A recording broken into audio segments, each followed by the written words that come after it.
I don't know if you know the story of the Count of Monte Cristo, but it's if you've ever read the book, you start reading and at a certain point you think maybe this guy was getting paid by the word, because it is a very long and wordy story. And then at some point I read the abridged version and I thought, okay, I could handle this. And maybe some of you have seen the movies, but they pale in comparison with the actual book version, the story. And it's the story of Edmund, this guy. He was gonna be a ship captain and marry the love of his life, and then he's falsely accused. He's imprisoned in the Chateau d'If, this island prison that no one can escape from. And he's there for years and years until he finally just gives up hope. And then one day he meets a fellow prisoner, this old priest, and this guy kind of takes him under his wing and encourages him and begins to train him. And then at a certain point tells him about this incredible treasure that is hidden away. And then finally one day the priest dies, and Edmund uses his deep desire for revenge to fuel him into escaping from the Chateau d'If and finding this treasure. And then he goes about using this to create this elaborate revenge plot and win the girl back and get back at his enemies. And it's the greatest revenge story ever, or one of them.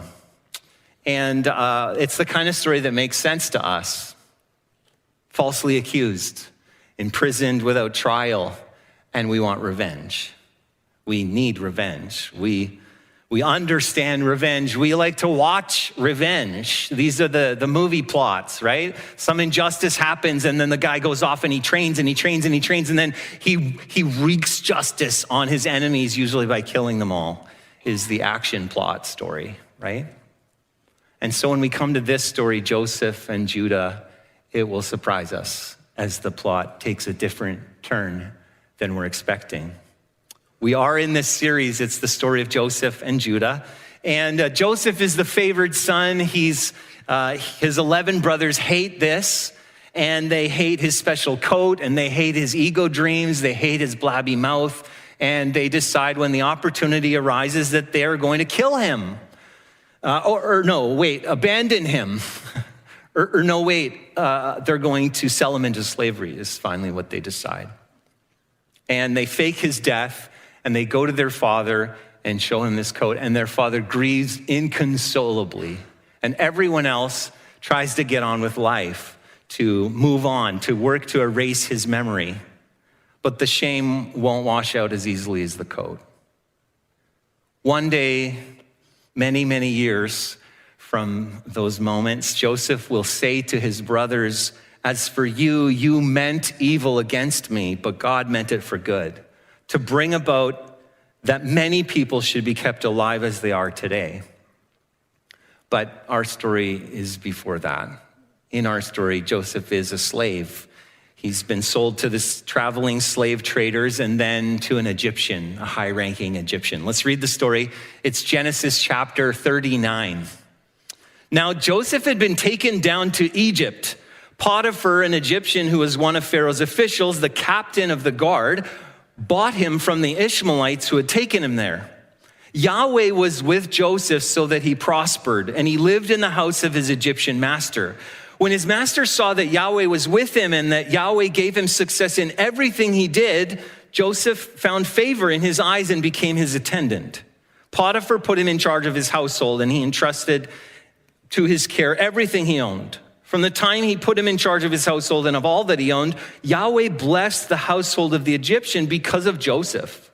The blessing of Yahweh was on everything Potiphar had, both in the house and in the field. So Potiphar left everything he had in Joseph's care. With Joseph in charge, he did not concern himself with anything except the food he ate. Now, Joseph was well built and handsome. And after a while, his master's wife took notice of Joseph and said, "Come to bed with me." But he refused. "With me in charge," he told her, "my master does not concern himself with anything in the house. Everything he owns, he's entrusted to my care. No one is greater in this house than I am. My master has withheld nothing from me except you, because you are his wife. How then could I do such a wicked thing and sin against God?" And though she spoke to Joseph day after day, he refused to go to bed with her or even be with her. One day he went into the house to attend to his duties, and none of the household servants was inside. She caught him by his cloak and said, "Come to bed with me." But he left his cloak in her hand and ran out of the house. When she saw that he'd left his cloak in her hand and had run out of the house, she called her household servants. "Look," she said to them, "this Hebrew has been brought to us to make sport of us. He came in here to sleep with me, but I screamed. When he heard me scream for help, he left his cloak beside me and ran out of the house." She kept his cloak beside her until his master came home. And then she told him this story. "That Hebrew slave you brought us came to me to make sport of me, but as soon as I screamed for help, he left his cloak beside me and ran out of the house." When his master heard the story, his wife told him, saying, "This is how your slave treated me." He burned with anger. Joseph's master took him and put him in prison, the place where the king's prisoners were confined. But while Joseph was there in the prison, Yahweh was with him. He showed him kindness and granted him favor in the eyes of the prison warden. So the warden put Joseph in charge of all those held in the prison, and he made him responsible for all that was done there. The warden paid no attention to anything under Joseph's care because Yahweh was with Joseph and gave him success in whatever he did. And this is God's word. What a story. God is with us, and we can live for him in every circumstance.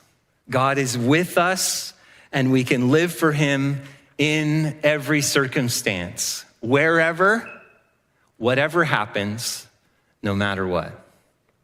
Wherever, whatever happens, no matter what. I can remember when I went on my own version of a summer serve team. So when I was in a new youth group, they had this trip they were doing. We go here to Port Alberni, and our group was going to go to Port Renfrew, a small town on the coast of Vancouver Island. And we weren't going to work with a church. We were just going to go with a family who was trying to put on this VBS. And so I was going with this group of people I didn't know that well.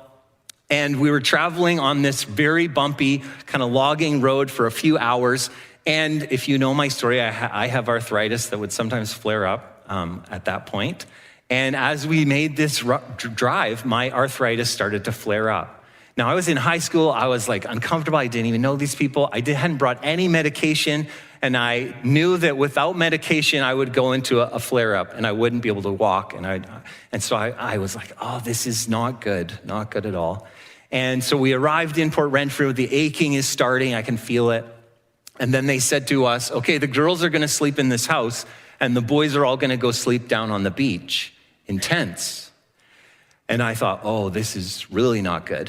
And so we went down to the beach and darkness is falling and the guys all starting to go into tents. I didn't really know anyone and I ended up in a tent alone. So it's dark. I'm on this beach in this tent alone and the pain is starting and I know I'm not going to sleep. And in that moment, I turned toward instead of away. And I said, Jesus, you suffered for me. If this night I can enter into your suffering and know you in some way, then would you be with me? And in that moment, Jesus felt like he was present in that tent with me in a way I've never experienced since. The very presence of Jesus with me in the dark, alone on the coast of Vancouver Island. Or the mountainside in Colorado, or the bedroom floor in Azerbaijan, or the car seat, my seat in my brown Monza, or the porch. All sorts of unlikely places have I encountered the presence of Jesus. And Yahweh was with Joseph. Over and over and over. 8 times we hear the name Yahweh. This name translated maybe in your Bible, the Lord in capital letters, or sometimes it's translated Jehovah, or it's the letters YHWH, the personal name of God. They wouldn't even write the vowels in. And we get this word Yahweh from that. Yahweh was with Joseph. Yahweh was with him. Yahweh caused all that he did to succeed. Yahweh blessed the Egyptian's house. Yahweh was on all that Potiphar had. Yahweh was with Joseph. Yahweh was with him. Whatever he did, Yahweh made it succeed, in case you thought he was being punished. Joseph is sold into slavery. He's in Egypt among the plethora of gods. And Yahweh is with him. Where are you? Maybe work feels like indentured servitude, or maybe your school feels like Egypt, or maybe its family responsibilities feel stifling, or the everyday routines are your prison. Maybe its finances are the chains, or your health is exile. I always imagine when it says things like Yahweh was with him, or Yahweh prospered him, or Yahweh gave them the victory, or Yahweh gave them success, I always picture then that the circumstance changes. That's what it would mean to me. That's what I want. It's interesting, Paul writes to the church in Corinth, and he says this in chapter 7 of 1 Corinthians. Verse 17, he says, nevertheless, each person should live as a believer in whatever situation the Lord has assigned to them, just as God has called them. This is the rule I laid down in all the churches. It's like a rule. And then he goes on in verse 20 to say, each person should remain in the situation they were in when God called them. Were you a slave when you were called, Joseph?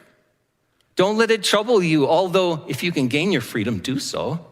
For the one who was a slave when called in faith to faith in the Lord is the Lord's freed person. And similarly, the one who is free when called is Christ's slave. You were bought at a price. Do not become slaves of human beings. Brothers and sisters, each person as responsible to God should remain in the situation they were in when God called them.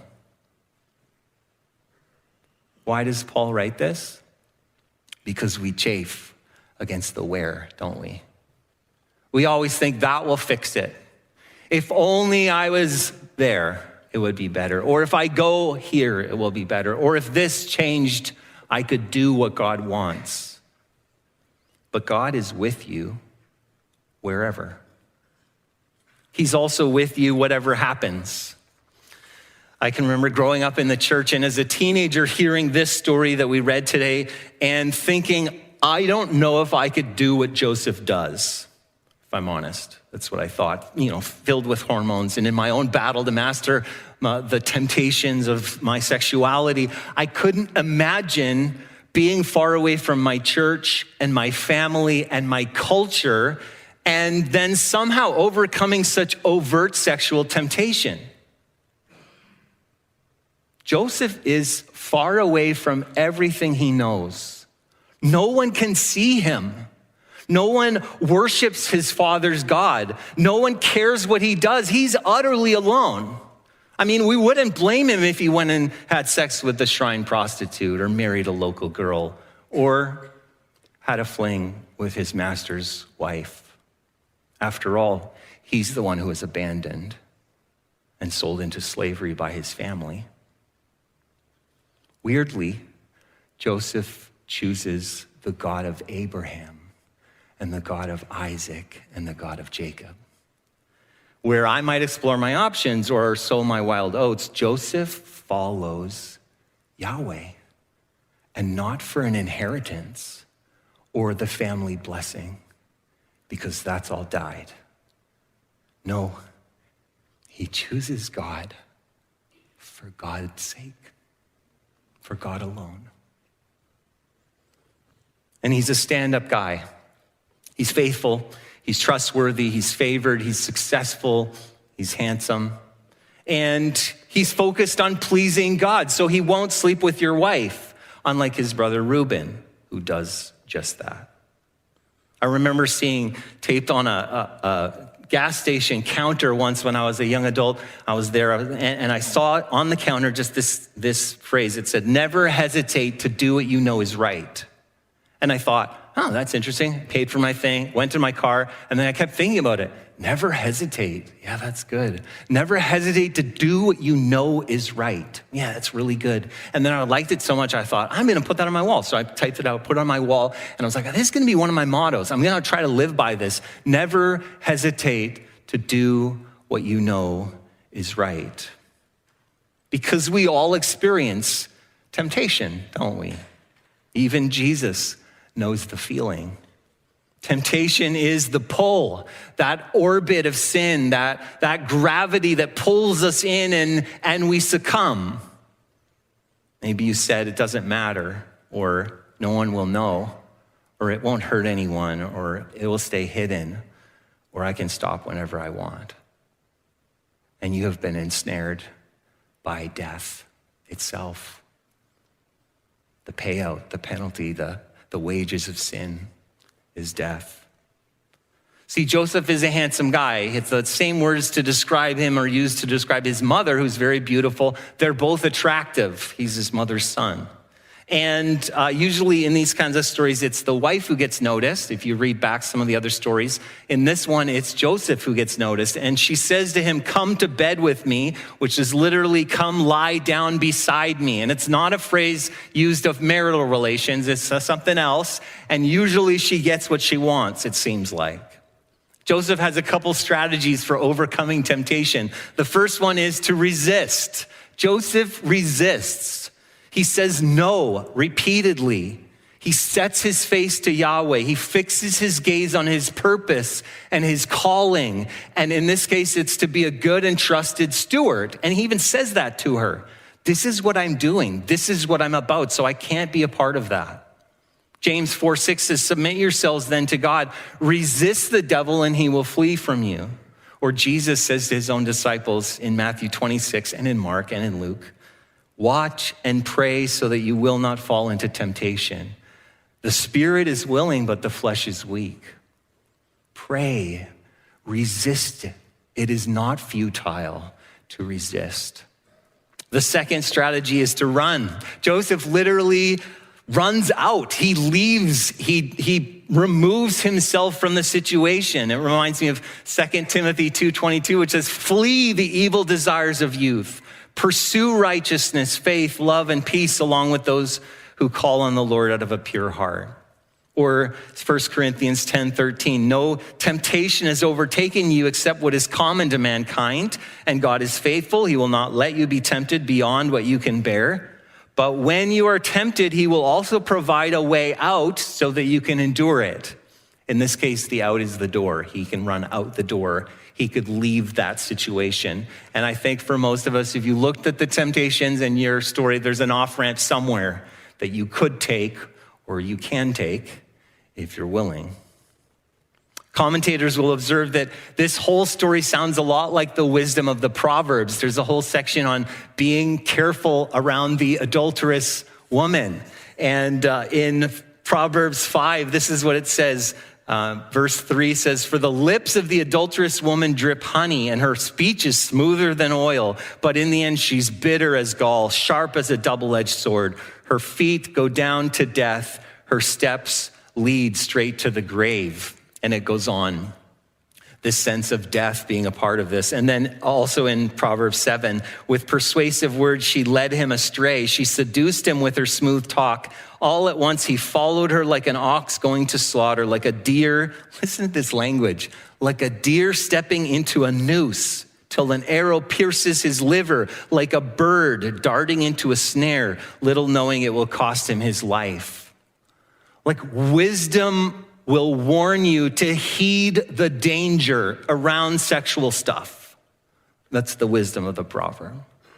Like you should treat this like life and death because it will ensnare you. Now Joseph knows Yahweh. Far from home, abandoned, alone, Joseph turns to Yahweh. He holds the promise of the dream. He trusts God and he runs from this situation. And you should know that this will always work out for you if you do the right thing, just like it did for Joseph. No, I'm joking. You guys heard the story. It doesn't work out for him. Joseph makes a good decision. He doesn't hesitate to do the right thing. And then he's falsely accused and treated unjustly. Like his integrity doesn't win the day. Injustice does. But you should know this is not the end of the story. This is not the end of your story. Not even you, Barb. This is not the end of your story. There's more to come on that. Whatever happens, no matter what. When I was just graduated from school, Lauren was still in school, so I was working. I got a job as an English second language teacher in Mission. And so every day I drive to Mission, and I found out very quickly, most of Mission downtown is 2-hour parking, except for this one coveted spot. And always there's people parked in it. And one day I arrived early enough and I saw the coveted all-day spot in downtown Mission was open. I parked there. I was like so excited, went into my work, came out after, and my car had been stolen. And I was like, of all the days, and I went back into the office, called the police. I said, my car's been stolen. They said, have you talked to the tow company? And I said, no, you don't understand. My car was stolen. And they said, have you talked to the tow company? Because it's 2-hour parking. I said, no, I was in the all-day spot. And they said, call the tow company. So I called the tow company. And they said, yeah, we have your car. I said, you mean you stole my car? Because I was in the all-day spot. They said, no, it was covered in parking tickets. And I said, that's impossible. I called the city and then talked to the parking guy there. And he was like, yeah, that's a 2-hour spot. I said, no, it isn't. We got in this argument. I said, I'm taking you to court. I'm going to court. He said, good, I always go to court. I'll meet you there. I was like, oh yeah, bring it. So I got in my suit, dressed up. Like I was ready. I had my briefcase. I got in there. Your Honor, I'm innocent, not guilty. He's like, it's traffic court, buddy. Just chill out. And then the guy went and he made his case and he said, he had all this paper. This is his car. It was there all day. I can prove it. And he put down all the things and I just waited. And then I got up, Your Honor, I don't dispute anything this man has said. It is true, it is my car. It is true, it was there all day. What I do dispute is that that's a 2-hour spot. And I brought out my montage of photos and I put them in front of the judge and I said, look, Your Honor. He looked and he said, I think this kid is right. This is just very confusing. Is this a 2-hour spot? It doesn't look like it. I've sided with this kid, Jonathan Headley. You're right. I was like, thank you. Justice is done. And I walked out and I was like, yeah. And he walked out beside me and he was like, you got me. And I was like, yeah, it did. Justice wins, buddy. 2 days later, he changed the sign. So I'm sorry, Mission. I stole the coveted spot. It was my fault. What do you do about injustice? What do you do? Sometimes it's perceived injustice. Maybe in my case, perceived injustice. Maybe it's real injustice. What do you do? We have this weird relationship with justice. All humans everywhere, since we are born, we want justice. We want things to be fair. And when it's not, we feel it, don't we? C.S. Lewis said this, a man does not call a line crooked unless he has some idea of a straight line. What was I comparing this universe with when I called it unjust? In the book Mere Christianity, he argues that this innate desire, this thing we have for justice, is one of the greatest arguments for there being a higher power, that there's some other law governing us that we feel. It's written into the fabric of our being, that for some unknown reason, we all want justice. So we can feel this part of the story. We feel it. Someone wrongfully imprisoned, railroaded because of race. The Hebrew. Coerced witnesses, a sham planted evidence, a miscarriage of justice, and the innocent are found guilty. It's a farce. I mean, the movies are many about this. This is our fear and our feeling. We resonate with it. Joseph is sent to prison for something he didn't do. What's also weird about this story is that jails were not a common thing. They are for us, so we don't think about it. But for them, jails were uncommon. Like in those days, if there was a punishment, it was just death. Like, well, why would we keep you around? We just kill you. So if you're a thief, we kill you. If you're a rebel, we kill you. If you're a killer, we kill you. If you're an adulterer, we kill you. If you're out of favor with the king, we kill you. Prison was just like a place to keep you till we decide which way you're going. Like, are we gonna let you go or are we gonna kill you? That was the deal. So it's strange that Joseph is in this place for a long time. Also, what's weird is that in the next chapter, we find out that the jail is in the house of the captain of the guard. If you remember, who's the captain of the guard? Potiphar is the captain of the guard. So Joseph goes from the house of Potiphar to the house of the captain of the guard, the jail there. So like somewhere on his estate, there's a prison. He's in the same space. Somehow he's in a different area and he's kept there. It's strange. Now we also notice like Potiphar's anger is not directed at an object. It's kind of vague. And so scholars and commentators will say, this seems almost lenient. Like we don't really know. Is Potiphar angry at Joseph or is he angry at his wife because he knows what she's like? Is he angry that he lost a good steward? Is he angry at his own embarrassment? We don't know. We just know that Joseph ends up in this place and God is with you and you can live the mission. In verse 20, it says, while Joseph was there in the prison, Yahweh was with him.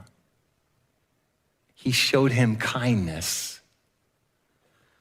Yahweh shows Joseph kindness, loyal love. Even there, he's favored and he rises in prominence. Does it seem weird to you? Joseph is the favorite, his dad's favorite, and then he's Potiphar's favorite, and then he's the warden's favorite, and then in a little while we'll find he's Pharaoh's favorite. Like he just, wherever he goes, he seems to be the favorite. I wonder if Joseph would have whispered the words had they only been written yet from Psalm 139. Where can I go from your spirit? Where can I flee from your presence? If I go up to the heavens, you are there. If I make my bed in the depths, you are there. If I rise on the wings of the dawn, if I settle on the far side of the sea, even there, your hand will guide me. Your right hand will hold me fast. Abandonment, slavery, temptation, false accusation, unjust imprisonment, and God will hold you fast. Is he big enough? The story doesn't end there. It doesn't end when Joseph dies, which he will. People are waiting and watching for the promise, Hebrews tells us. Garth told us last week the end of the story. Jesus is seated upon the throne holding the scroll no one can open, and John weeps and weeps because no one is found worthy. And then the name above every name, the king above every king, the slain and risen lamb, the Lion of Judah opens the scroll and takes the victory.